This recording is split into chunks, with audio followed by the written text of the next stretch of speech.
Oh, hi. This is going to be a really quick video. Um, this has to do I with faith, okay? Um, I had a dream last night, and the dream was where I had a huge box, okay? The box was about as big as a stove, and I was carrying it around with me, and it was very easy to carry. It was full of provisions and food and everything. And the box was very easy to carry, very light for me.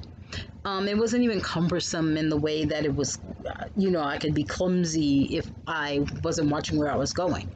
So I gone up to the unemployment office with this box.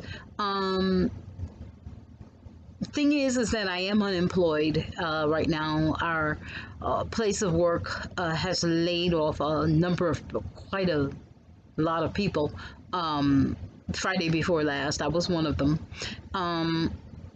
The issue was I went up to the unemployment office, and the offices were full of people sitting at computers trying to find a job. They were job seekers, and I sat down. I happened to just walk in and just get a seat where other people had been waiting for hours to get a seat. So I set my box down on a table. As soon as I set the box down, the box disintegrated, and it had a bit of containment left. Some of the pieces of cardboard were left intact on the box, but the box basically was gone. So I was puzzled about that. I didn't know what to think. And I told the people, and there was no way I was going to be able to carry all of the provisions home without that box. So I told the people there, I said, well, look, I tell you what, why don't you keep everything that's in this box, and you can have it, and you can start giving it to people who really need, who really need help. So they said, oh, thank you. They were really grateful for that, and they took the box, they started taking the provisions, and I left. Someone else took my seat and began to use the computer. So when I came back, I don't know what the distance and time between me leaving and coming back was. I came back, and there were excuse me, there were like only two employees there at all. So the two employees, they told me they were still unpacking the provisions and the food and everything. And I said, well, what happened to everybody? Because the unemployment office, this was during business hours on a weekday during their normal business hours. The offices were completely empty. There was nobody in them at all. Nobody was looking for a job. They said nobody had come in for like quite a long time, and I think they were talking days or something, but they were still unpacking the provisions in the box. So I woke up from this dream, and my first thought was, no, this isn't right. I said, you know what? This was something that I had that was taken away from me. And I said, no, no, no.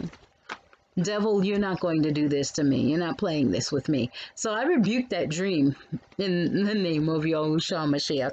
I rebuked that dream. That dream is not my life, okay?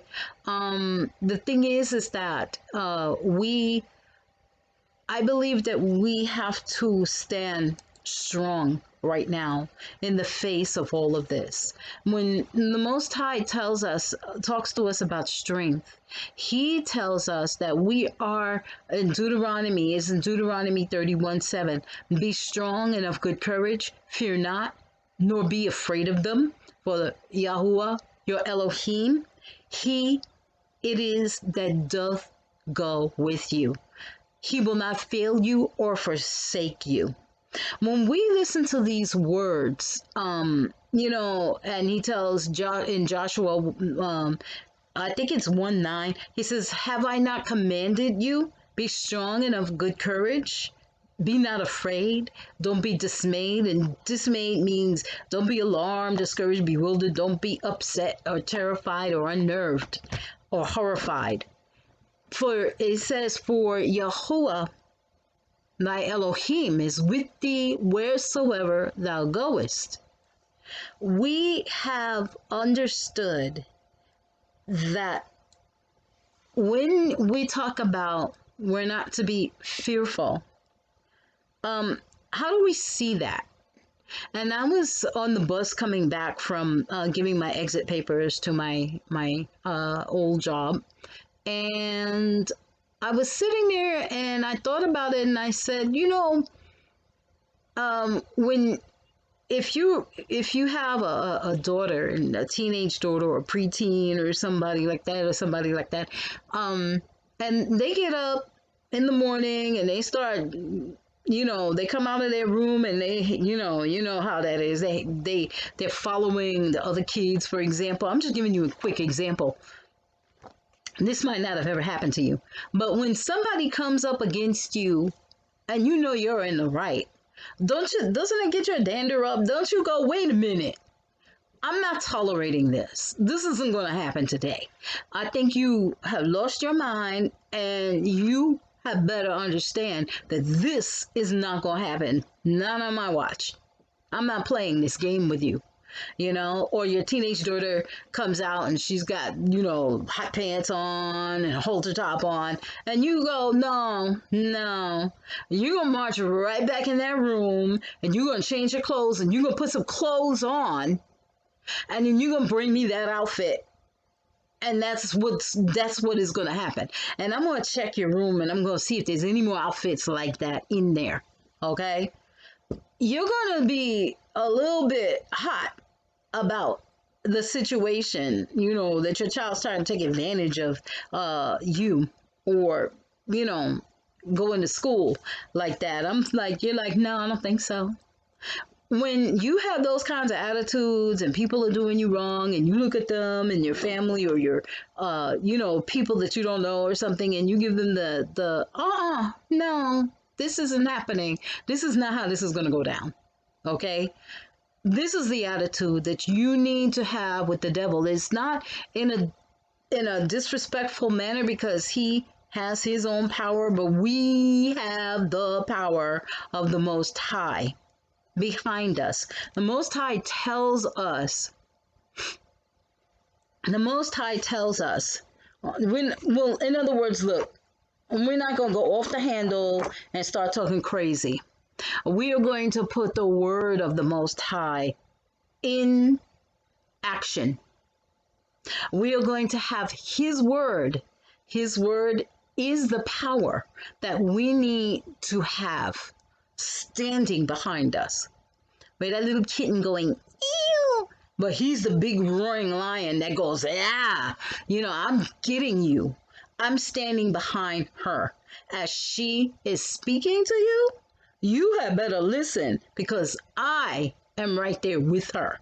So I'm just saying that these are the attitudes that we need to have nowadays, especially when it comes to speaking to the principalities and the rulers of the darkness and wickedness in high places. These are the entities in our towns. Did you know that Florida is telling their citizens that I don't know if it's mandatory right now, but look this up. I'll put a link somewhere where you could look at this in the description box. Florida is telling the citizens that, oh, well, now we want you to start wearing a mask inside your home. I'm like, oh, no, you did not. No, you did not. You tell us that we have to mandatory wear a mask outside, or else we get fined upwards 200 or upwards of 1,000 or upwards of $2,000 or whatever the amount is in certain areas. Okay, and I'm sitting there like, so when I walk outside, I have to put a mask on, covering everything. I'm like, no, I will put it here like right here.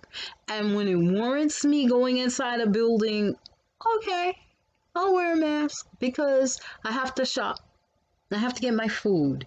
I'm not going out shopping for lamps and, clothing and trying to look cute and all of that stuff like that. I'm shopping for food, okay? So this is what I'm doing. I pull the thing up. I know what my list is, or I have it on a piece of paper. I get it, I get my stuff, and I'm gone. That's it. Once I'm out, that mask comes down, and I can breathe again. Okay. Talk about George Floyd said he couldn't breathe. Eric Garner said I can't breathe, but yet they're enforcing this not being able to breathe on all of us. Okay, everybody is not able to breathe. I'm not going to say anything more about the masks other than the fact that there's something extremely dangerous about breathing in the same air, the stuff that you breathe in, and that you breathe out for a reason, okay, into the air, and you breathe fresh air back in for a reason. There's wide open spaces for real reasons, and these people are ignoring those things. Trust that Yahuwah has you in the palm of his hands. We have to be able to speak the word. If Yahuwah commanded us, be strong and of good courage, be not afraid nor dismayed, we are to gird ourselves up as if we speak into that teenage daughter and we have attitude and we say, no, this ends right here. You need to pray for your state that they don't tell you that they are going to start mandating you wear those masks in your home. We need to start speaking to those powers, those principalities, the wickedness in high places. We need to start speaking to them and telling them, you're not telling those people that here. That's not going to happen, because the word says, and we need to start using our sword of the spirit and our shield of faith. We need to put on the full armor of the Most High. There's a he who dwells in the shelter of the Most High will abide in the shadow of the Almighty. And I will say to you, Yahuwah, you are my refuge and my fortress. You are my Elohim and who I trust. Surely he's going to deliver you from the snare of the fowler, from the deadly plague, and he's going to cover you with his feathers, and under his wings, there's where you're going to find your refuge. His faithfulness is a shield, shield of faith. His faithfulness is a shield and a rampart. And you're not going to fear the terror of the night. You're not going to fear the arrow that flies by day. I don't know what a rampart is, but hold on, I'm going to find out what a rampart is. Because it says here that he is a shield and he's a rampart. I don't know what a rampart is. So let's take a minute and just find out what a rampart is. Because knowing what these words mean is actually kind of an important thing. We have to know what these words are. So hang in there with me for a second while I look it up. If my computer actually wants to cooperate with me today, it would be nice. Rampart. Okay, hold on, I'm looking it up because I don't know everything. Rampart.